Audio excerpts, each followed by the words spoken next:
Olá, meu nome é Kátia Bruno e você está no canal Audiobooks Metanoia, um canal feito para você transformar a sua mente através da leitura, através dos ensinamentos dos livros. E nós estamos lendo juntos o livro A Isca de Satanás, de John Bevere. Hoje nós vamos ler o capítulo 3. Vamos lá? Como isto pôde acontecer comigo? Respondeu-lhes José: Vós, na verdade, intentaste o mal contra mim, porém Deus o tornou em bem. Gênesis capítulo 50, versículos 19 e 20. No primeiro capítulo, classificamos as pessoas ofendidas em duas categorias principais. Primeira, aquelas que realmente foram injustiçadas. E segundo, aquelas que acham que foram injustiçadas, mas que na verdade não foram. Neste capítulo quero abordar esta primeira categoria. Vamos começar fazendo uma pergunta. Se você foi realmente injustiçado, tem o direito de ficar ofendido? Como resposta, vamos ver a vida do filho favorito de Jacó, José. Leia Gênesis, capítulo 37 ao capítulo 48. Lá está toda a história de José. O sonho se torna um pesadelo. José era o 11º filho de Jacó. Ele era desprezado por seus irmãos mais velhos, porque seu pai o favorecia e o presenteara com uma túnica de várias cores. Deus deu 2 sonhos a José. No primeiro, ele viu feixes atados em um campo. O seu feixe levantou-se e ficou ereto enquanto os feixes de seus irmãos se curvavam perante ele. No segundo sonho, ele viu o sol, a lua e 11 estrelas, representando seu pai, sua mãe e seus irmãos, se curvando perante ele. Quando ele contou esses sonhos a seus irmãos, é desnecessário dizer que eles não encararam isso com entusiasmo. Eles simplesmente o odiaram ainda mais. Pouco depois, seus 10 irmãos mais velhos foram alimentar os rebanhos de seu pai no campo. Jacó enviou José para ver como eles estavam indo. Quando os irmãos mais velhos viram José vindo, conspiraram contra ele, dizendo: Vem lá o tal sonhador. Vamos matá-lo.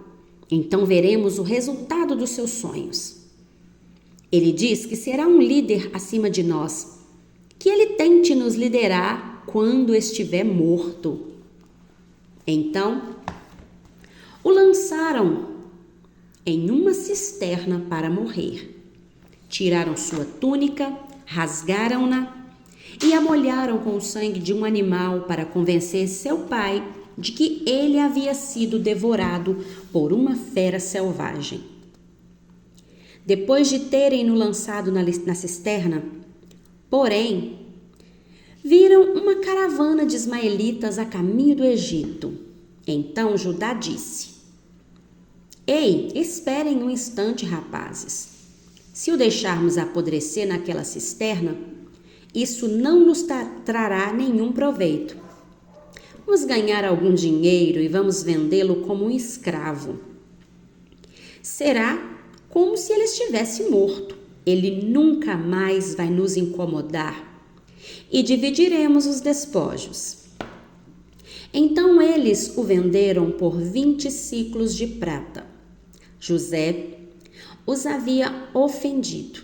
Então eles o traíram, tirando dele a sua herança e a sua família. Lembre que foram os irmãos dele que fizeram isto, filhos do mesmo pai, que tinham a mesma carne e o mesmo sangue que ele. Ora, Nós, cidadãos deste século, vivemos em uma cultura tão diferente que é difícil para nós entendermos a gravidade do que aqueles homens fizeram. Só matando José, eles poderiam ter feito algo pior. Nos tempos bíblicos, era muito importante ter filhos. Os filhos de um homem levavam seu nome e herdavam tudo o que ele possuía. Os irmãos de José o impediram de um dia receber o nome e a herança de seu pai. Eles apagaram o nome dele, despojando-o completamente da sua identidade. Tudo que era familiar para José se foi. Quando alguém era vendido como escravo para outro país, ele permanecia escravo até a morte.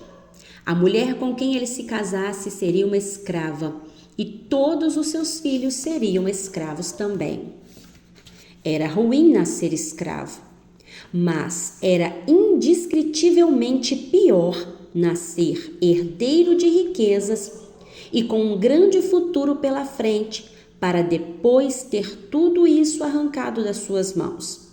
Teria sido mais fácil se José jamais tivesse conhecido sua origem. Era como se ele fosse um morto-vivo. Tenho certeza de que ele foi tentado a desejar que seus irmãos o tivessem matado. De fato, os irmãos de José fizeram o que eles fizeram foi muito mal e cruel.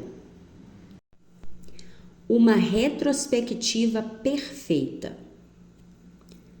Quando leu minha paráfrase da história de José, você provavelmente já conhecia o final. Esta é uma história muito inspiradora quando você conhece o final. Mas não foi assim que José passou por tudo isso. Parecia que ele jamais veria seu pai novamente, nem veria o sonho que Deus lhe havia dado se cumprir. Ele era um escravo em uma nação estrangeira. Ele não podia sair do Egito. Ele era propriedade de outro homem por toda a sua vida.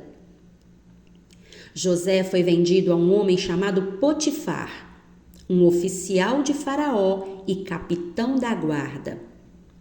Ele serviu a esse homem por cerca de 10 anos. Ele nunca ouviu falar de sua família e sabia que seu pai acreditava que ele estivesse morto. A vida deles havia prosseguido sem ele. José não tinha esperança de ser resgatado por seu pai.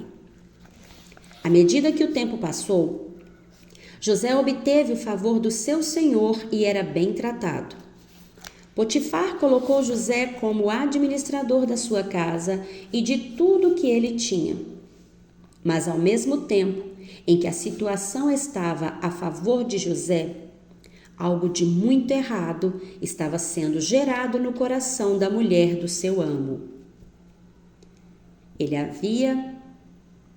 Ela havia começado a sentir um desejo ardente por José e queria cometer adultério com ele. Ela tentava seduzi-lo diariamente e ele se recusava. Um dia, ela estava a sós com ele na casa e o encurralou, insistindo para que ele se deitasse com ela. Ele se recusou e correu, deixando a sua túnica na mão da mulher. Quando fez isso, ela ficou envergonhada e gritou: "Estupro!" Potifar fez com que José fosse lançado na prisão de Faraó. Ora, a prisão de Faraó não era em nada semelhante às prisões que temos hoje e em muitos países de primeiro mundo. Ministrei em muitas prisões e, por mais desagradáveis que sejam, elas poderiam ser consideradas clubes sociais se comparadas às masmorras de Faraó.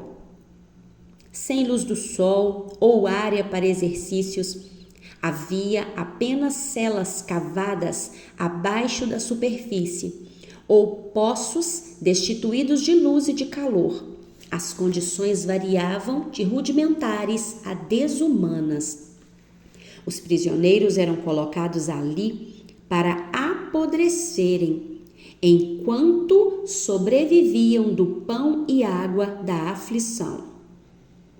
1 Reis, capítulo 22, versículo 27.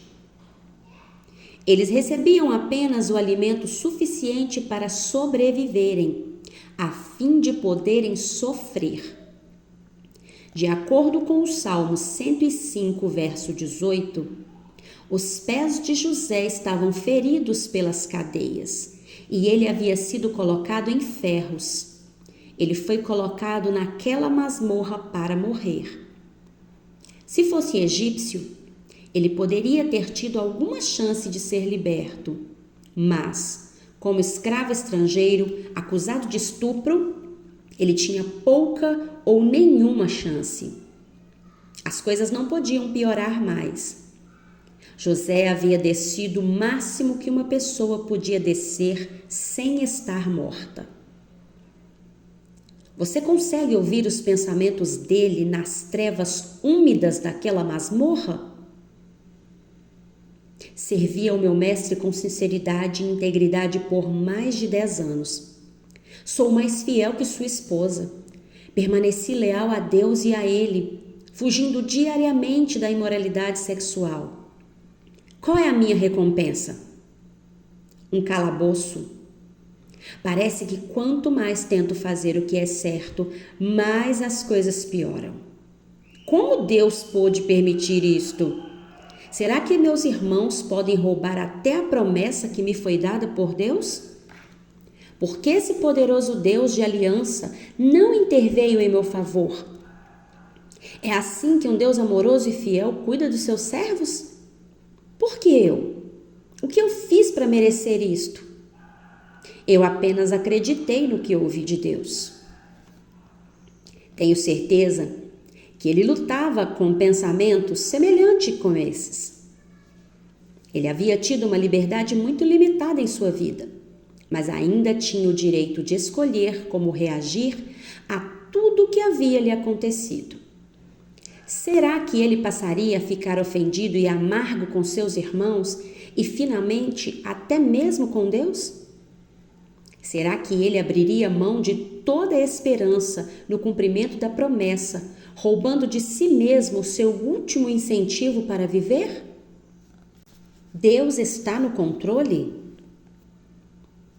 Imagino que nunca tenha passado pela mente de José que aquele era o processo de Deus para prepará-lo para governar, até que esse dia chegou. Como ele usaria a sua futura autoridade sobre seus irmãos que o haviam traído? José estava aprendendo a obediência pelo que ele havia sofrido. Seus irmãos eram instrumentos habilmente forjados nas mãos de Deus. Será que José permaneceria firmado na promessa, buscando para conhecer o seu propósito? Talvez, quando José teve seus sonhos, ele os tenha visto como uma confirmação do favor que estava sobre sua vida. Ele não havia aprendido ainda que a autoridade nos é dada para servir e não para nos separar. Geralmente, nesses períodos de treinamento, nos concentramos nas impossibilidades das nossas circunstâncias, em vez de focarmos na grandeza de Deus. Consequentemente, ficamos desanimados e precisamos culpar alguém. Então, procuramos aquele que sentimos que é responsável pelo nosso desespero. Quando encaramos o fato de que Deus poderia ter impedido todo o nosso infortúnio e não o fez, em geral o culpamos. Isto permaneceria na mente de José. Vivi de acordo com o que sei a respeito de Deus. Não transgredi os seus estatutos nem a sua natureza. Eu só estava repetindo um sonho que o próprio Deus me deu. E qual foi o resultado? Meus irmãos me traem e sou vendido como escravo. Meu pai pensa que estou morto e nunca vem ao Egito para me procurar. Para ele, o fundo do poço eram seus irmãos. Eles eram a força que o haviam lançado naquela masmorra. Talvez ele abrigasse pensamentos sobre como as coisas seriam diferentes quando ele estivesse no poder. Quando Deus o colocasse na posição de autoridade que ele havia visto em seus sonhos. Como tudo seria diferente se seus irmãos não tivessem abortado seu futuro? Com que frequência ouvimos nossos irmãos e irmãs caírem na mesma armadilha de culpar alguém? Por exemplo, se não fosse por minha mulher, eu estaria no ministério. Ela foi um impedimento e arruinou grande parte dos meus sonhos. Se não fosse por meus pais, eu teria tido uma vida normal. Eles são culpados pela situação em que eu estou hoje.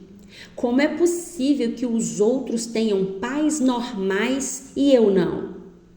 Se minha mãe e meu pai não tivessem se divorciado, eu teria sido muito mais feliz em meu casamento.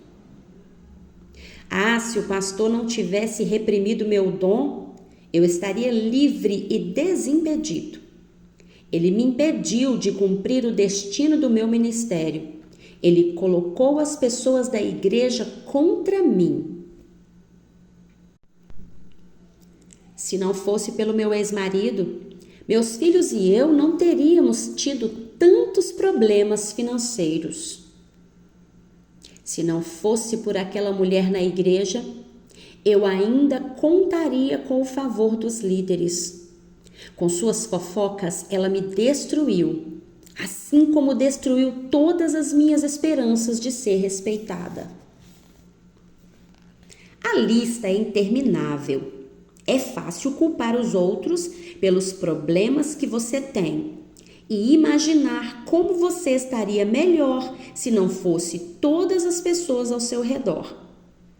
Você sabe que a sua decepção e dor são culpa delas.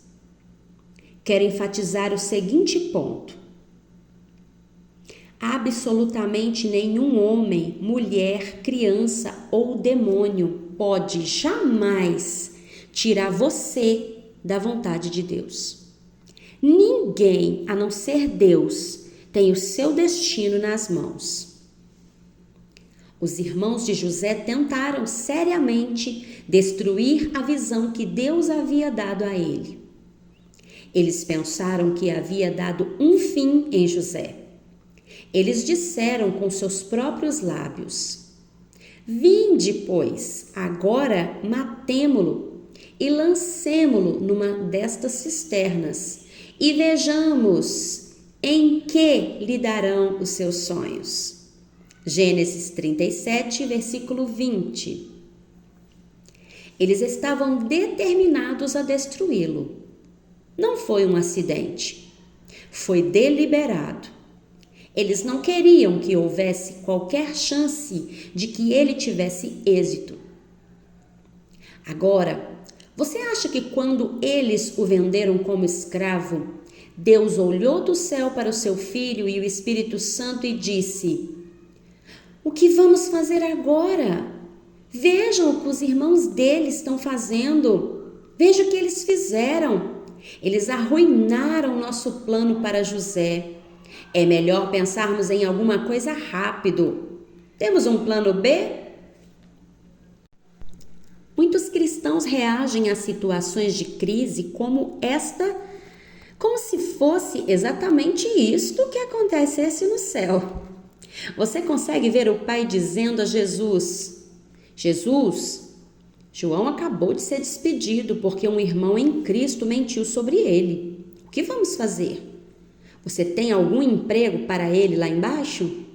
Ou Jesus, Suelen tem 34 anos e ainda não se casou.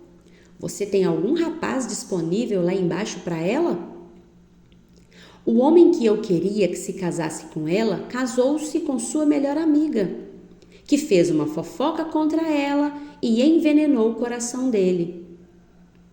Essas frases soam como algo absurdo. No entanto, a forma como reagimos insinua que esta é a maneira como vemos a Deus. Vejamos como José se sairia se vivesse em nossas igrejas de hoje. Se ele fosse como a maioria de nós, sabe o que ele estaria fazendo? Planejando a vingança. Ele se consolaria com pensamentos do tipo: quando eu colocar as minhas mãos neles, vou matá-los. Vou matá-los pelo que me fizeram. Eles vão pagar por isso.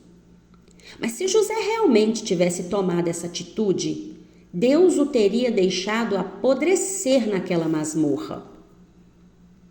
Se ele tivesse saído da prisão com esta motivação, teria matado os cabeças de 10 das 12 tribos de Israel.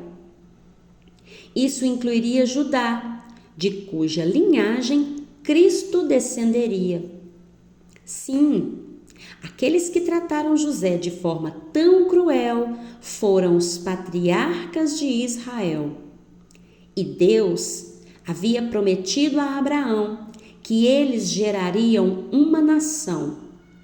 Através deles, o Senhor Jesus finalmente viria.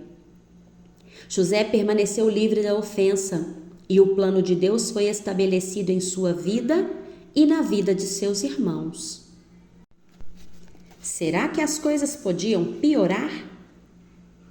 A prisão foi um tempo de peneiramento para José, mas também foi um tempo de oportunidade.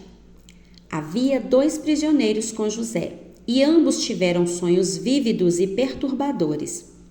José interpretou ambos os sonhos com uma precisão impressionante. Um homem seria restaurado, ao passo que o outro seria executado. José pediu ao que seria restaurado que se lembrasse dele quando recuperasse o favor de Faraó. O homem retornou ao serviço de Faraó, mas 2 anos se passaram sem qualquer notícia dele.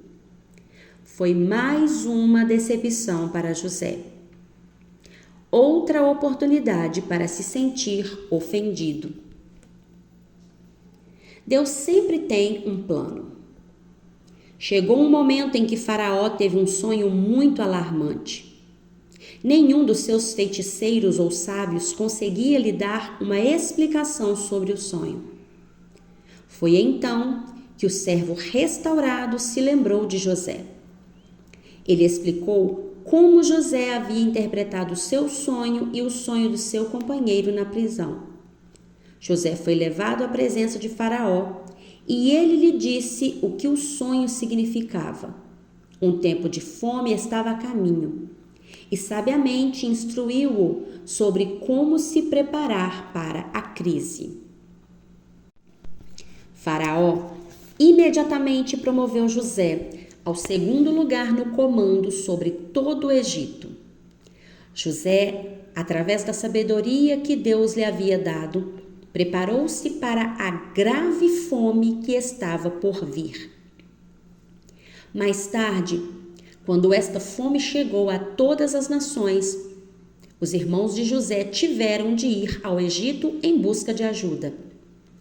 Se José tivesse guardado qualquer coisa em seu coração contra seus irmãos, aquele seria o momento de executar o seu plano. Ele poderia tê-los atirado na prisão por toda a vida, ou torturado e até tê-los matado, sem ser culpado, uma vez que ele detinha o 2º lugar no comando do Egito. Seus irmãos eram indiferentes para Faraó. Mas José terminou dando-lhes grãos sem cobrar nada. Então eles receberam a melhor terra do Egito para suas famílias e comeram da gordura da terra. Resumindo, o melhor de toda a terra do Egito foi dado a eles. José acabou abençoando aqueles que o havia amaldiçoado e fazendo o bem àqueles que o odiavam. Mateus capítulo 5, versículo 44. Deus sabia o que os irmãos de José fariam antes que eles o fizessem. Na verdade, o Senhor sabia que eles o fariam antes que ele desse o sonho a José, ou antes mesmo que qualquer daqueles rapazes nascesse. Indo um passo além, veja o que José disse a seus irmãos quando eles se reencontraram. Agora, pois, não vos entristeçais, nem vos irriteis contra vós mesmos por me haverdes vendido para aqui. Porque, para a conservação da vida, Deus me enviou adiante de vós. Porque já houve 2 anos de fome na terra, e ainda restam 5 anos em que não haverá lavoura nem colheita. Deus me enviou adiante de vós para conservar vossa sucessão na terra e para vos preservar a vida por um grande livramento. Assim, não fostes vós que me enviaste para cá, e sim Deus. Gênesis capítulo 45, versículos 5 ao 8. Veja o que o salmista disse. Deus fez vir fome sobre a terra e cortou os meios de se obter pão. Adiante deles enviou um homem, José, vendido como escravo. Salmos 105, versículos 16 e 17. Quem enviou José? Seus irmãos ou Deus? Da boca de 2 testemunhas vemos que foi Deus quem o enviou. José disse claramente a seus irmãos: não foram vocês que me enviaram. Ouça o que o Espírito está dizendo. Como já foi mencionado, nenhum homem mortal ou demônio podem substituir o plano de Deus para a sua vida. Se você tomar posse desta verdade, ela o libertará. Mas só há uma pessoa que pode tirar você da vontade de Deus, e essa pessoa é você. Pense nos filhos de Israel. Deus havia enviado um libertador, Moisés, para guiá-los para fora do cativeiro no Egito até a terra prometida. Depois de 1 ano no deserto, os líderes foram enviados para espiar a terra. Eles voltaram reclamando.